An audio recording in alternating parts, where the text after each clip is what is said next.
Yo, what's going on, people? It's your boy Ape Huncho, and this is the first episode of a new series called Brits on Death Row. It's going to run for a handful of episodes, so it will be limited, and if you haven't guessed by the title of the series, then it will consist of British nationals on death row. If you haven't checked out the teaser, which didn't make the series, feel free to go and check that one out first. We looked at a case where a British man is currently facing the death penalty in the United States of America. Again, that is an ongoing case, hence why it didn't make the series. We already discussed this in that teaser, but for the people who don't know, the death penalty was in fact abolished in the UK in 1965, and Northern Ireland soon followed by abolishing it in 1973. So when we're going over these cases and talking of these recent death row inmates from, say, the 90s onwards, we're talking about death row inmates in other countries around the world. And this is the death row story of a British man by the name of John Martin Scripps, or as he's better known as, the Garden City Butcher. In 1959, a boy known as John Martin Scripps would be born to parents Leonard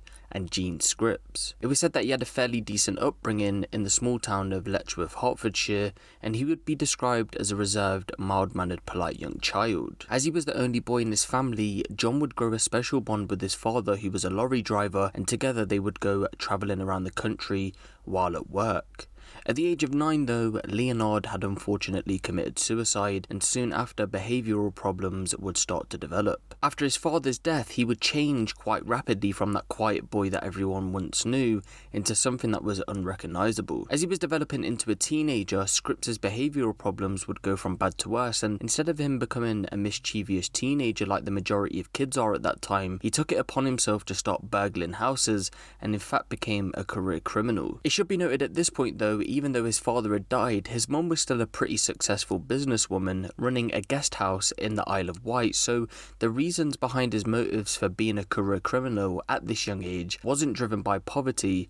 It was purely on the fact that he was developing some serious behavioural problems. At the age of 14, John had been sent to France for cadet training, and this would be the first time in many where he'd do the old disappearing act. This time around, it was said that he was chasing after girls. A huge party did go out to look for him, and he was found soon after. After getting back from France, nothing would change though, and he would soon see himself in youth court, where he was convicted for burglary and theft. Here, he was handed a 12-month conditional discharge and was handed a £10 fine. The following 2 years would consist of him continuing to do what he did best, and he would go on to be charged with 4 more counts of burglary, and upon being arrested, he did assault the police officer, and for all these charges, he was handed a £40 fine. After this, John would decide to pack his bags and he would hit the road to travel across the world, and I'm assuming the way he funded these trips was via his mum, or the more obvious answer, burglaries and theft. During this time, he would spend a short spell in an Israeli jail for, you guessed it, theft and burglary. In 1980, while travelling to Mexico, he met a young girl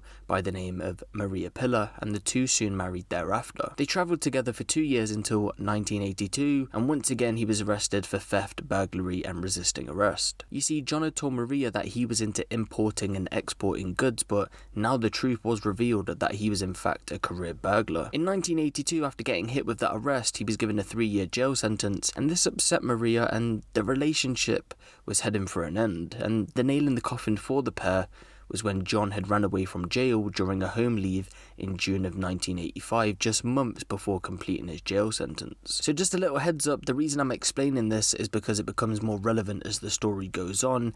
In the UK, we have something called day release. I'm unsure how this works in other countries, but over here, if someone is a low-risk prisoner, and for example, they're coming towards the end of their sentence, they may get granted day release. Of course, 30 to 50 years ago, these rules would have been way more relaxed than they are now, so of course it would have been a lot easier to get it granted to you. But going back to him escaping from jail, he would once again go on to burgle more houses, and when he was eventually caught, he was then sentenced to a further 3 years in prison. During this time, Maria filed for a divorce and would go on to marry PC Ken Cold, who was an officer in the Royal Protection Squad. Of course, this angered John, and so in revenge, while he was out on day release from that 3-year sentence, he would attempt to go and kill Maria, but fully never went through with it, and also went to go and steal some of PC Ken Cold's clothing. After this, the pair had relocated back to Maria's hometown in Mexico, and John was then appeased to the situation. He would go on to be released from jail, and here he would legally change his name just to John Martin, taking the Scripps out of his name. Upon being released from jail, John had travelled the world in pursuit of one thing, on one thing only, and that was drugs. He began drug trafficking between Asia and Europe for a syndicate, and it would be in 1987 that his name would be flagged up to the Singaporean authorities. In the same year he was arrested at Heathrow Airport for possessing drugs, police found a key on him that belonged to a safety deposit box in a bank in Singapore. Once the box was located, officers from Singapore's Central Narcotics Bureau seized 1.5 kilograms of heroin. After being charged with this offence and a further drug offence, in 1988 he would go on to be hit with his biggest jail sentence so far, and that would be 7 years in prison. Around 4 years into that 7-year sentence though, John would once again go on to escape from prison, but he was caught soon after, and in July of 1992 he got another 6 years added onto his sentence. After being hit with that additional 6 years, he would end up in Albany prison on the Isle of Wight, and here he'd learn a specific skill set which would turn him from a non-violent petty criminal into an internationally wanted man where he'd be facing the death penalty if caught for the offences. In Albany prison though, for John Scripps, he started off as a model prisoner, going on to do jobs such as dishwashing and general cleaning, but was later promoted to the position of butcher, being trained by James Quigley, who had more than 20 years experience in the trade. He did this alongside fellow prisoner only identified publicly as Ginger, who'd also been a professional butcher. During his time as a butcher, John would go on to learn how to dismember and remove the bones from animals after slaughtering them, and his performance as a butcher was that good and efficient, he would go on to tell Quigley that he was thinking about giving up his career as a petty theft, and would go on to say that he wanted to open his own butcher shop upon being released from jail. After spending just over a year in Albany prison, he was then transferred to the Mount prison in Hemel Hempstead, Hertfordshire, as a result of a change in his security categorization, and I'm assuming that it dropped, so a lower level security prison was the right way to go for him, because of course he became a model prisoner. Just over a year after that, in October of 1994, John would be up for a parole board where his parole was denied, but 2 days later he was granted home leave, and this would be the last time he would escape from prison. During this time, his mother went on to say that he had sold all of his belongings to other prison inmates, so this was a clear sign that he wasn't returning to prison, and while visiting his mum on that home leave, she had given him £200. Of course, this time he wasn't sticking around in the UK and would use all of his money to travel abroad. Now, you might be asking yourself, well, if he's an escaped convict, then how was he able to go to other countries? Well, to avoid recapture, he stole a birth certificate of a fellow inmate by the name of Simon James Davis. This way he was able to get a passport and escape the country without a trace. Within a month of his escape, he first turned up to Mexico in pursuit of Maria because she had told John that she gave birth to a child in which he was the father. Although I do believe that this attempt was unsuccessful, he ended up going to the British Embassy under his actual name John Martin to report that he had lost his passport, and for whatever reason, maybe because the systems wasn't as advanced back then, nothing had flagged up on the system about him escaping from prison, and in fact the embassy had even issued him a new passport. So he now had two passports, one under the name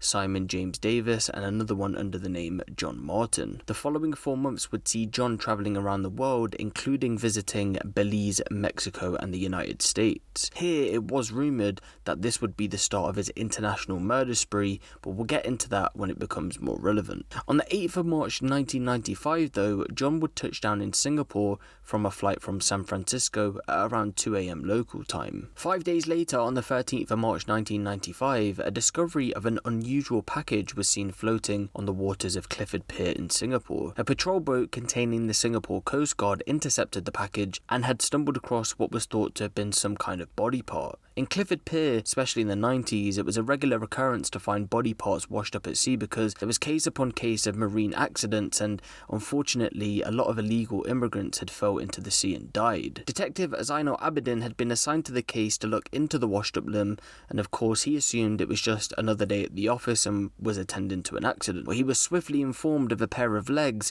that had also been intercepted by the Coast Guard. He then had to attend a post-mortem to see if he thought this incident had involved some form of foul play, and the post-mortem showed that the body parts found at the pier were 2 legs wrapped in bin liners that had been severed at the knee. The body parts were then sent to Singapore General Hospital so senior pathologists could run an autopsy. Dr. Paul Shui would go on to say when the body parts had arrived, they were 1 to 2 days decomposed before the time of discovery, and that the cuts that were made to the legs were the work of a professional, someone who knew exactly how to cut up a body. So with the murder investigation now pending, the police knew how important it was to identify the body, so they would go and check the missing person reports to see if anyone was currently missing that matched a Caucasian description. And as they were searching through files of missing people, the police had received a fax from a woman known as Vanessa Lowe, who worked at a travel agent in South Africa. The fax was to report her 32-year-old South African husband, Gerard George Lowe, missing after he hadn't contacted her since going to Singapore in search of buying electronic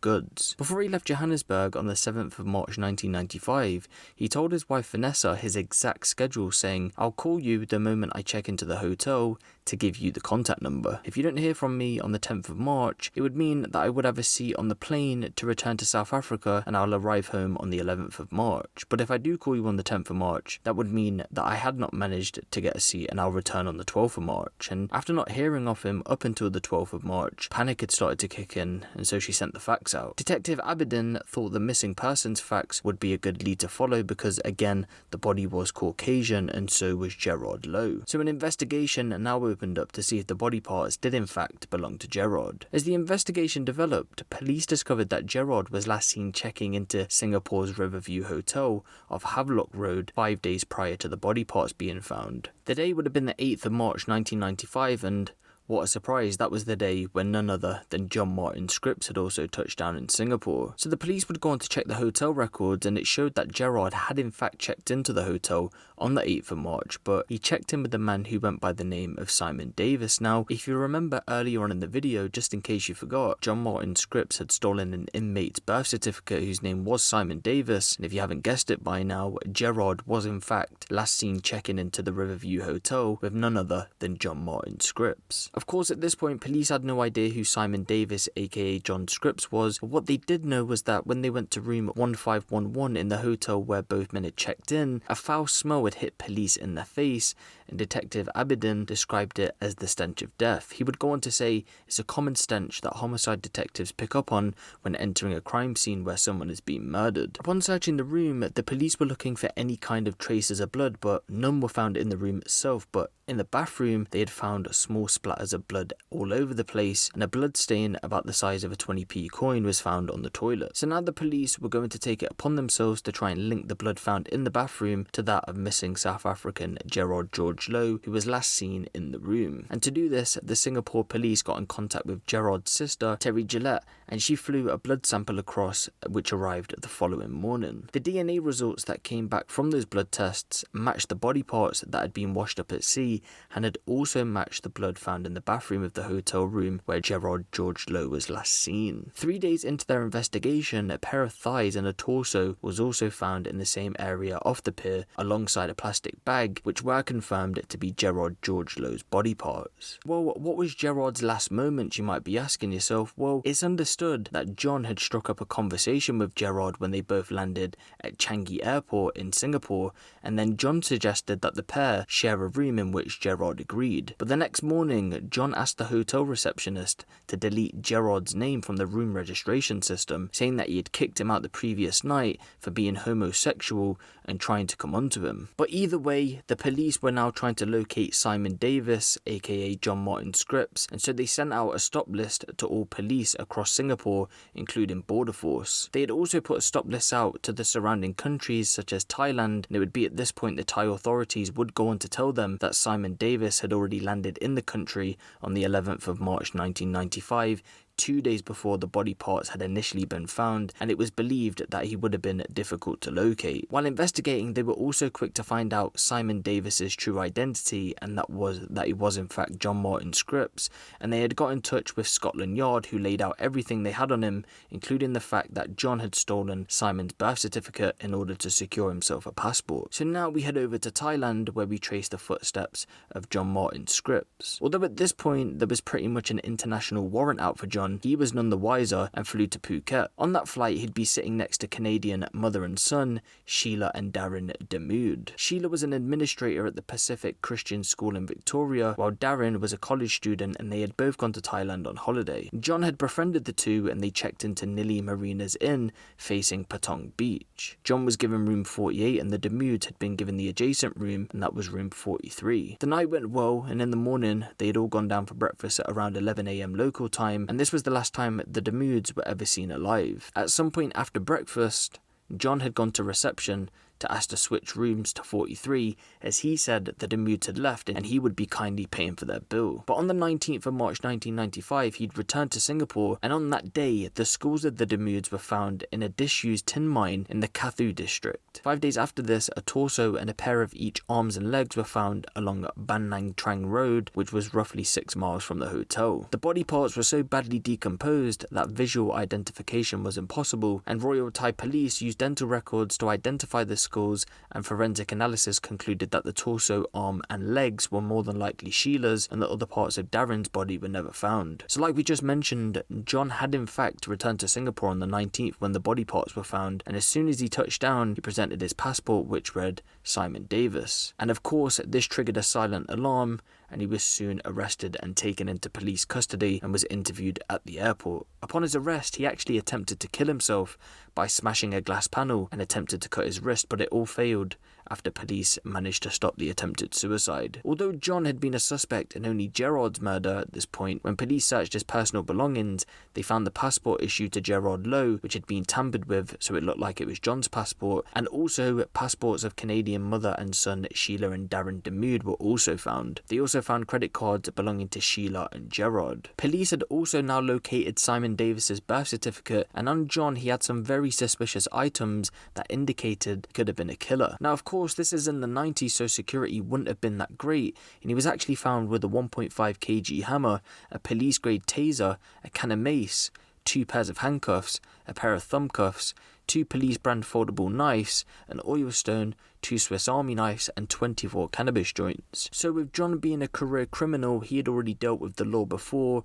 and in his mind, he didn't want to speak to the police, and he didn't even give a no comment response to any questions brought against him. He just stayed quiet. Under Singapore law, they cannot detain a person for more than 48 hours without a court order, so it was becoming difficult for police to press any charges against him. So to bring a murder charge against Scripps, police needed more evidence, and this meant that they needed more time. So to keep him in custody, they took him to court charged with fraud on the basis that John had allegedly forged Gerard Lowe's signature on a DBS bank credit card transaction slip to obtain $6,000 on the 9th of March 1995. At that point, because he wasn't talking, he was charged under the name Simon Davis, but 3 days later he would reappear back in court charged under his own name, and he had added charges of fraud on the basis that John had forged Gerard Lowe's signature 5 more times to obtain cash and goods worth around $3,200. He also had a vandalism charge brought against him because of the broken glass while being arrested. Possession of an offensive weapon charge was brought against him for the taser,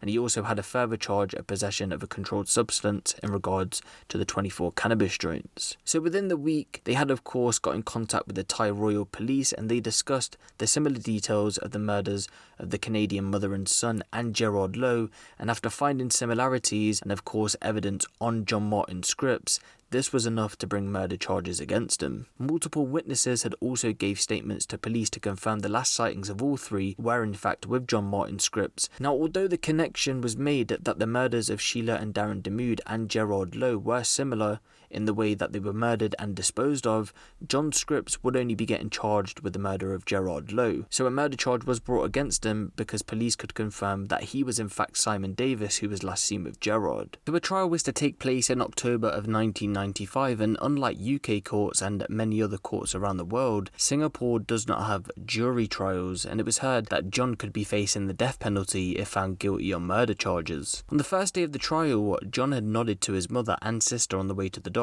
and here he formally claimed trial, which is basically the equivalent of entering a not guilty plea. In this hearing, James Quigley, who he had learnt his butchery skills off, would go on to tell the court that he had taught Scripps how to dismember slaughtered animals, adding he was instructed in butchery over a 6-week period in March and April of 1993. He was trained to bone out forequarters and hindquarters of beef, sides of bacon, carcasses of pork, and how to portion chicken. A government pathologist testified that the manner in which Lowe's body was cut up indicated that only a doctor, a veterinarian, or a butcher could have dismembered it. It was heard that in a confession made public when it was admitted as evidence, Scripps had told the court that he met Lowe at Changi Airport on March the 8th and they agreed to share a hotel room. He admitted killing Lowe in the room after he was awoken by a half-naked Lowe, who was smiling and touching his buttocks. So in turn, the defense tried to claim that Scripps did not intend to kill Lowe and that the killing was in fact manslaughter, which of course carried a lesser sentence. John would go on to say, "I'm not a homosexual, and at that time it appeared to me that Mr. Lowe was a homosexual. I freaked out, I kicked out and started swearing. I had experienced such things in the past and I was very frightened." Scripps went on to say he used a 3-pound camping hammer to hit Lowe several times on the head until he collapsed onto the carpeted floor, adding, "My right hand was covered with blood, everything happened so quickly." After realising Lowe was dead, Scripps said he sought the help of a British friend who he refused to name. The friend was said to have disposed of the body without telling him how, with Scripps going on to deny that he cut up the body. The prosecution was adamant though that this was premeditated murder, with the motivation behind the killing was that he intended to rob Gerard Lowe. This was backed up when the prosecution had showed evidence which showed Scripps practicing forging Lowe's signature. In regards to her husband's sexuality, Lowe's wife in a written statement and testimony claimed that of course her husband wasn't homosexual. She said, "He was always helpful and friendly, he never swore, we had a healthy sexual life, he was definitely not a homosexual, and told me if we had a son who was homosexual that he would disown him." The defense asked why Mrs. Lowe mentioned homosexuality and asked, "Do you know if your husband had any friends who were homosexuals?" with her responding, "No, he doesn't, not as far as I know." At a further court date, it was heard that Scripps used Lowe's credit card for a shopping spree and to attend a classical music concert after the killing. You see, John and the defense claimed that he was dazed and confused at the time of the killing, but the evidence the prosecution had blew a massive hole in that theory. The prosecution went on to say, "You were not dazed enough to think of all this." She cited documents showing that he used Lowe's credit card to withdraw around $8,400 in cash from a local bank soon after the killing. He used the same card to buy a video cassette recorder, hi-fi stereo speakers and running shoes on March the 9th. The next day, it was said that he used Lowe's credit card to buy a $21 ticket to attend at the Singapore Symphony Orchestra. The used ticket and symphony program were among the items seized after his arrest. The prosecution went on to say, "You're not telling us the truth when you say you were walking in a dream world after killing Lowe. On the contrary, you were clear in your mind what you were doing." At a further court date, it was heard that Scripps did not report killing Lowe because he feared he would automatically be hanged under Singapore's tough laws, adding that he was genuinely scared at the time. Again, Scripps had put forward that a British friend staying at a hotel on the nearby resort of Sensoa had disposed of Lowe's body, and he said he fled to the friend's hotel while the body was being disposed of. He said he'd known the man between 8 and 10 years and remembered that he once worked at an abattoir but had refused to name the friend because he described him as a dangerous man and feared for the safety of his family. On top of refusing to give up the man's name, he also refused to give further details of the hotel where this alleged friend was staying. Scripps was then cautioned by the judge that him being reluctant to give basic information on his friend could harm his defense, adding, "Here you are facing a murder charge which carries a death penalty in this country. I have to ask myself this at the end of the day. The question, did the accused John Scripps go to a hotel in Sensoa?" At that point, Scripps still declined to describe the hotel. Then, on November the 10th, 1995, John Martin Scripps was found guilty of intentionally murdering South African tourist Gerard Lowe.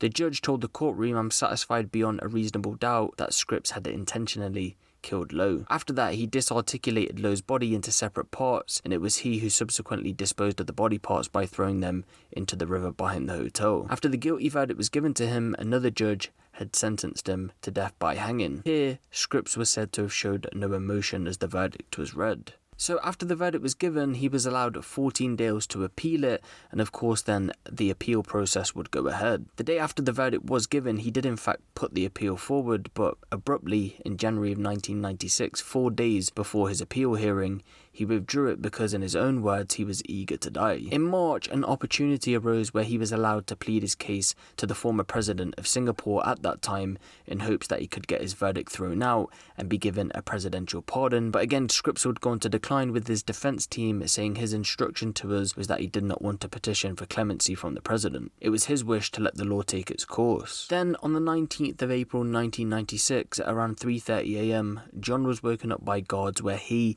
alongside 2 other prisoners, were being prepared for hanging. He would have been allowed to speak to a priest and a prison chaplain before the execution, and for his last meal he requested a pizza and a cup of hot chocolate. It was thought that the 3 were then led to the gallows at around 6 a.m. local time, with black hoods covering their heads, and after being left to hang for an hour, the bodies were then taken down and released to the families during the morning. At around 10:30 a.m, his body was wrapped in a white sheet, was taken in an undertaker's van to a funeral parlour for cremation, prior to his mother and sister taking his ashes back to Britain. So remember how I said that John had taken a 4-month break, and that's where the killing spree is believed to have begun? Well, it was rumoured that John had killed 2 men from South London, a financial advisor by the name Timothy McDowell and an accountant by the name William Shackle. McDowell disappeared in Belize in early 1995, but police could not conclusively match him to body parts later found in the country. The only suspicious activity they uncovered was the transfer of £21,000 from McDowell's bank account to an account in San Francisco under John's name. McDowell was believed to have been murdered as he slept, and his remains were then thrown into a crocodile-infested river. While sitting on death row, Scotland Yard approached him for an interview, but he went on to tell them nothing, so the McDowell case remained unconfirmed. William Shackle was reported missing while on holiday in Cancun, Mexico, and police reports said that John was in Cancun the day Shackle cashed a traveller's cheque worth £4,000, and after this, he then disappeared. And that is the death row story of John Martin Scripps, a British man put to death in Singapore for murdering people. Now, who really knows how many people John Martin Scripps actually went on to kill? Of course, if we're counting the unconfirmed and confirmed killings, then we're looking at over 6+ people, and that's pretty crazy for a British person to go to foreign countries to commit these acts. And we can trace it all the way back probably to when his dad died and the behavioural problem started, because we can see that this was fueled by theft and robbery. So if you do like this series, I'd appreciate if you could give the video a thumbs up. Let me know what you guys think of this down in the comment section below. The next episode will be out over the next couple of weeks, so be sure to check for that one. And if you want the latest drill, street and music news out of the UK, be sure to hit the subscribe button and the notification bell. It's been your boy Ape Huncho, and I'm out.